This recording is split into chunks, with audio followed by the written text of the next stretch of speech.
हरे कृष्णा राधे राधे। श्री ओम नमो भगवते वासुदेवाय। श्री कार्तिक मास महात्म्य कथा 17वां अध्याय।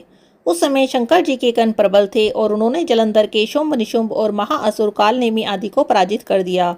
यह देखकर सागर पुत्र जलंधर एक विशाल रथ पर चढ़कर, जिस पर की लंबी पताका लगी हुई थी, युद्ध भूमि में आया। इधर जय और शील नामक शंकर जी के गण भी युद्ध में तत्पर होकर गरजने लगे। इस प्रकार दोनों सेनाओं के हाथी घोड़े शंख भेरी और दोनों ओर के सिंहनाद से धरती त्रस्त हो गई। जलंधर ने कुहरे के समान असंख्य बाणों को फेंककर पृथ्वी से आकाश तक व्याप्त कर दिया और नंदी को 5, गणेश को 5, वीरभद्र को एक ही साथ 20 बाण मारकर उसके शरीर को छेद दिया और मेघ के समान गर्जना करने लगा। यह देखकर स्वामी कार्तिकेय ने भी दैत्य जलंधर को अपनी शक्ति उठाकर मारी और घोर गर्जन किया, जिसके आघात से वह मूर्छित होकर पृथ्वी पर गिर पड़ा।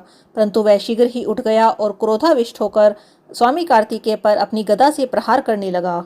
ब्रह्मा जी के वरदान की सफलता के लिए शंकर पुत्र कार्तिकेय जी पृथ्वी पर सो गए। गणेश जी भी गदा के प्रहार से व्याकुल होकर धरती पर गिर पड़े।